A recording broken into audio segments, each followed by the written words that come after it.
এসো এসো বন্ধু এসো। দেখো কি এসেছে। রামজীবন, কতদিন পর তোমাকে দেখতে পেলাম। এসো বুকে এসো। আমিও এই মুহূর্তটার জন্য অপেক্ষা করছিলাম। আমিও। আমাদের কি পরম সৌভাগ্য যে দোলের মতো এরকম উৎসবের দিনে তুমি আমাদের বাড়িতে এলে। বসো বসো বসো।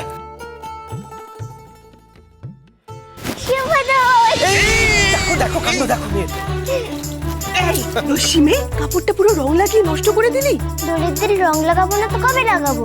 আবার তুই মুখে মুখে কথা বলছিস। তুই আমাদের অতিথি, তুই কি না। ছি ছি ছি ছি। আহা, ওকে বকবেন না বৌঠান। আজ হলো দোলের দিন, আজকে রং মাখাবে না তো কি করবে? হ্যাঁ,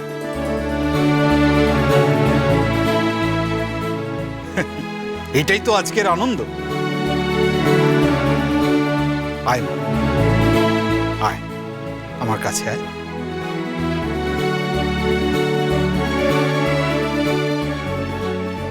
তোর নাম কি রে?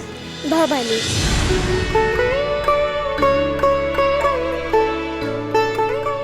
তোর বাবার নাম কি? কি রে, চুপ করে আছিস যে? তুই বাবার নাম জানিস না নাকি? জানি তো, জানবো না কেন? আমার বাবার নাম শ্রদ্ধেয় আত্মারাম চৌধুরী। ও, তা এতক্ষণ চুপ করেছিলি কেন?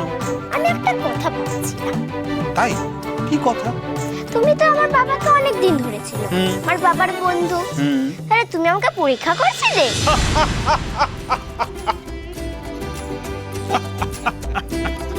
বাবা, মেয়ের তো দেখছি খুব বুদ্ধি। হ্যাঁ, তা লেখাপড়া করিস নাকি? হ্যাঁ করি তো। গুরুমশাইয়ের কাছে সংস্কৃত শিখি, ফার্সি শিখি, আক্কসি। বাহ, এ তো খুব ভালো কথা। মেয়ে হলে ওকে আমি ছেলেদের মতো করে শিক্ষা দিয়েই বড় করতে চাই। কোনো রকমের ভেদাভেদ রাখিনি ওর শিক্ষায় আমি। এ তো খুব ভালো কথা। সমাজ মেয়েদেরকে পিছিয়ে রাখতে চাইলেও তুমি সেটা করো, এ তো অতুলনীয়। তাহলে আর একটু রং লাগাই, তোমাকে রাগ করবে না তো? আচ্ছা, বেশ বেশ, ঠিক আছে, তোর যত খুশি ইচ্ছে তুই আমাকে রং লাগা, আমি কিচ্ছু রাগ করব না।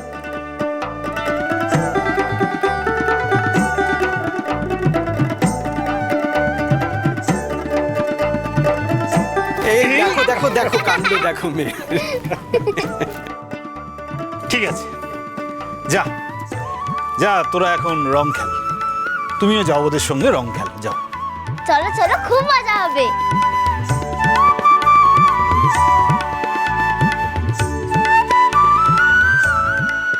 আমি রং খেলবো না, খেললে তোমাদের মতন ভূত হয়ে যাব। স্নান করলেই হয়ে যাবে। বেশি চান করলে যদি সর্দি গর্মি হয়ে যায়। তোমার তো দেখছি রঙে খুব ভয়। দাঁড়াও, তোমার দেখাচ্ছি মজা।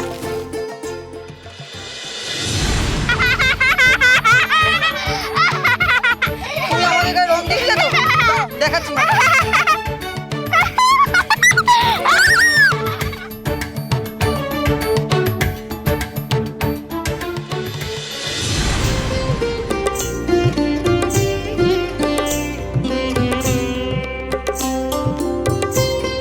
তোমার সাথে যে ছেলেটি এসেছে সে কে?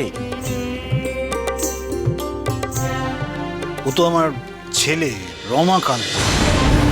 তোমার ছেলে? কিন্তু সে তো আমার ছেলে কালিকা প্রসাদ বেশ কয়েক বছর হলো গত হয়েছে, তুমি তো জানো। হ্যাঁ, সেই জন্যই তো আমি শুনে। হ্যাঁ, তোমাকে আগেই এ কথাটা বলা উচিত ছিল। আমি রমাকান্তকে দত্তক নিয়েছি। মাতারা, এই রমাকান্তের হাতে ভবিষ্যতে আমি রাজ্যের সমস্ত দায়ভার তুলে দিতে চাই। কিন্তু তোমার ভাইয়ের ছেলে দেবীপ্রসাদ? হ্যাঁ, হিসেব আর আইন অনুযায়ী আমার অবর্তমানে এই সম্পত্তি তারই পাওয়া উচিত। কিন্তু তুমি তো জানো আত্মারাম, তার যা চালচলন, সে কোনোভাবেই এই সম্পত্তি রক্ষা করতে পারবে না। কিন্তু তার হাতে পড়লে আমাদের রাজবংশ পুরো ধ্বংস হয়ে যাবে। কিন্তু আমি তো রাজবংশ ধ্বংস হতে দিতে পারি না। আর আমি তাই খানিকটা বাধ্য হই রমাকান্তকে দত্তক নিয়েছি। আর আমি আমার জীবদ্দশাতেই তাকে নাটোরের রাজা হিসেবে অভিষিক্ত করে দিয়ে যেতে চাই। আর এই রমাকান্তর জন্যই কিন্তু আজ আমার এখানে আসা। রমাকান্তর জন্য? আমি ঠিক বুঝলাম না। আত্মারাম, তুমি আমার বহুদিনের বন্ধু, কিন্তু আমি এই বন্ধুত্বকে আত্মীয়তায় পরিণত করতে চাই। আমি তোমার কন্যা ভবানীর সাথে আমার পুত্র রমাকান্তের ভবিষ্যতে বিবাহ দিতে চাই, যদি তোমার কোনো আপত্তি না থাকে তো। কি বলছো তুমি বন্ধু? এ তো আমার পরম পাওয়া। আমার মেয়ে কিনা হবে রাজবাড়ির বউ।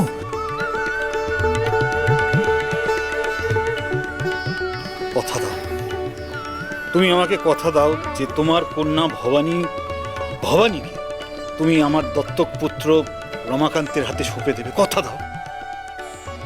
বাহ, এ যে খুব আনন্দের খবর। আমার মেয়ে ভবানীর যে এত সৌভাগ্য হবে তা আমি কল্পনাতেও ভাবতে পারিনি বন্ধু।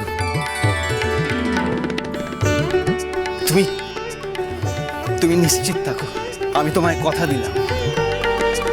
বেশ, আমি নিশ্চিন্ত হলাম, কিন্তু তার আগে আমার একটা প্রস্তাব আছে। কি প্রস্তাব তুমি বলো? তুমি তোমার কন্যা ভবানীকে লেখাপড়া শেখাচ্ছ, সেটা ঠিক আছে, কিন্তু আত্মারাম, আমি ভবানীর মধ্যে একটা দীপ্তি দেখতে পেয়েছি। আমি ওকে রাজবংশের যোগ্য বউ হিসেবে পেতে চাই। আমি চাই আমার লোকেরা এসে ভবানী মাকে বস্ত্র শিক্ষা আর ঘোড়া চালানো শিখিয়ে যান। তুমি না করো না। না, এতে না করার কি আছে? এ তো শিক্ষাই। কিন্তু বন্ধু, এর কি কোনো দরকার আছে? দরকার, কে জানে কখন কি প্রয়োজন পড়ে।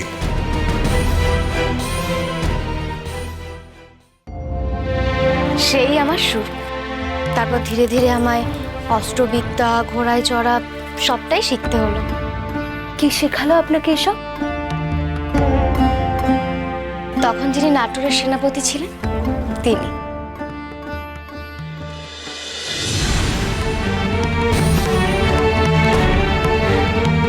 এইভাবে শক্ত করে মুঠোয় ধরতে হয় বল্লম। কবজি ও কাঁধের জড়ি বল্লম ছোড়ার সময় সব থেকে বেশি জরুরি। ছোড়ো দেখি, লক্ষ্য ভেদ করো।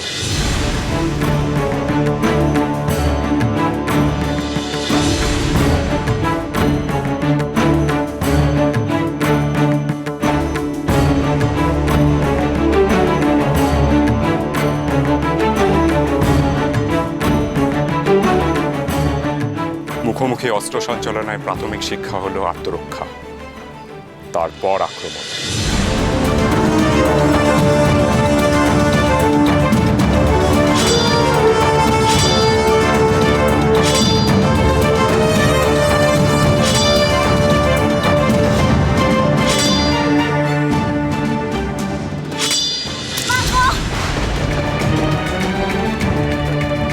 এত অল্প আঘাতে কাতর হয়ে পড়লে তো তোমার চলবে না মা। উঠে দাঁড়িয়েই লড়াই করতে হবে। প্রতিপক্ষকে এতটুকু সুযোগ দিলে চলবে না। ওঠো, ধরো তরোয়ারি, ওঠো।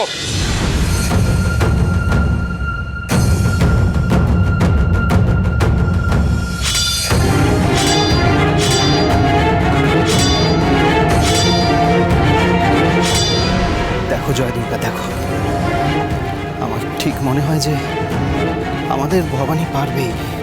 ওই পারবে যোগ্য রানী হয়ে উঠতে। তারপর কি হলো?